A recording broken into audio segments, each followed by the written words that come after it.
Right, for an in-depth analysis on the growing wave of defections to the ruling party, with several governors citing the need to align with the center to attract benefits and federal support for their states. We're now joined by Abba Kaka. He's a public affairs analyst and an anti-corruption crusader. Thank you very much for joining us.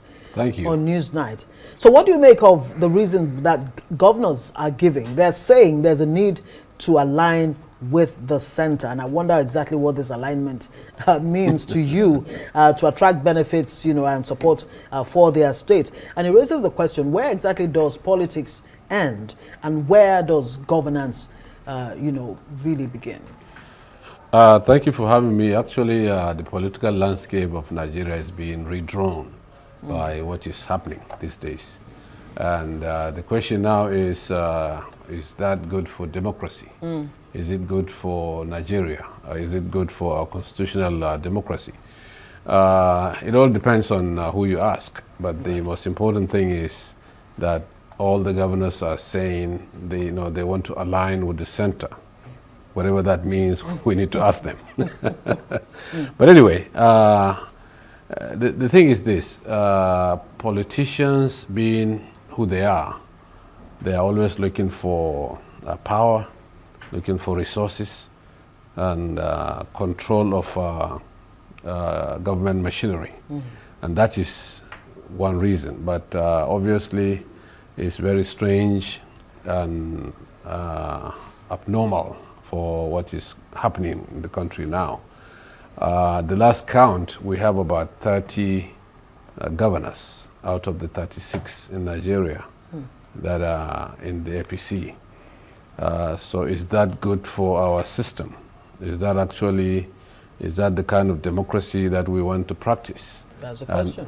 That's the question, very important aspect of the question. I mean, a lot of public policy analysts are asking, is that the way to go? What is actually driving them?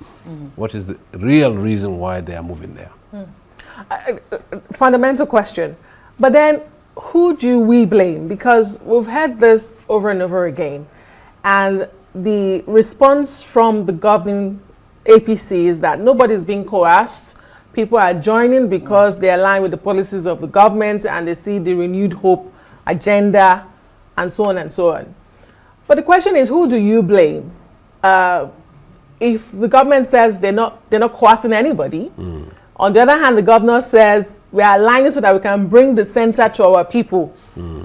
But then again, you recall that when this president was governor of Lagos State between 1999 and 2007, he created additional local government centers, LCDA they were called. Yes. And the PDP at the center then, under President Olusegun Obasanjo, refused to release funds because it says the constitution did not recognize this additional state. Yes. Bottom line, funds were not being sent to Lagos. Yes. The president at that time, Lagos State governor, remained steadfast and was fighting the federal, even though he was fighting the center. Fighting the center because he was not getting funds. Yes. He did not defect. He did, he remained governor and was governing Lagos State. And you fast forward to many years after, he has raised the same issue at the National Assembly during the presentation of his budget 2 years ago and said, when everything was falling around me, I remained in my party and I did not defect. So when you hear this crop of governors saying we want to align with the center, one wonders, from where you sit, who do you really blame, even if the accusations are correct? Well, actually, it's not a question of blame. What we are supposed to be looking at is what is actually attracting them to the center. Fine. So what's attracting them? Exactly. Like in the case of Kano, let me take Kano that just happened a few days ago. Kano got 1 trillion naira light rail project approved by the government. They said, well, that could be a reason for them to move. But the most important thing is people are losing trust in institutions. There's going to be voter apathy. And it looks like we are moving towards a one-party state, which is not good for democracy. Democracy is supposed to be a system of government where multiple political parties are participating with virile opposition. But right now, opposition itself is being diminished. So it's very, very unfortunate, but the government says nobody is coercing anybody. And the governors are saying that they are moving on their own free will. So you just see the balance that, you know, when you're dealing with politicians, you cannot get the truth. So where does this really leave the most important factor in all of this? The voter, the electorate, who decided based on this party manifesto, based on this platform, I give you my vote. And then, of course, we heard from the Kwankwasia leader, Kwankwaso, saying the movement or the defection of Yusuf, the Kano State governor from NNPP, to the APC is a betrayal. Yeah. But I guess you might want to say that the real betrayal is the voter. Where does that leave the voter? And what, I mean, when you have this systematic weakening of opposition, what are the consequences? And how can you fix it? Exactly. There are serious consequences because the voter that gave a certain governor or a certain member of assembly his vote in a particular party is probably thinking about an ideology, or he believes in something else.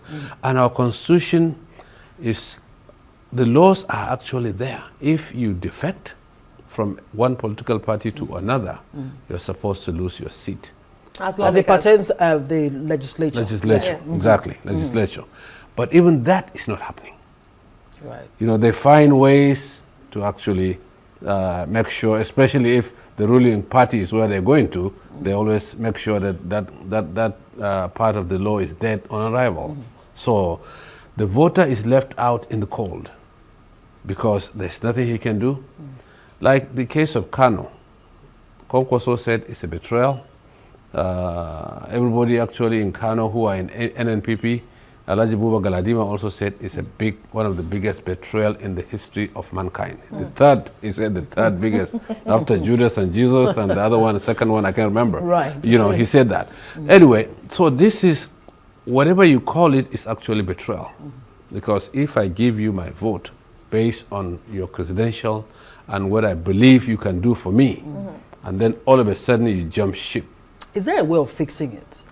Well, the way of fixing this is very quickly. How do we fix it? Give power to the people back. Yes. The one way of fixing it is to enforce what the Constitution says. But in the case of governance, obviously, you know, there's a loophole. Yeah. Even in our laws, there's a loophole. That's why they can do that and get away with it. The one in the National Assembly is where you can actually catch them. But even at that, it's not being enforced.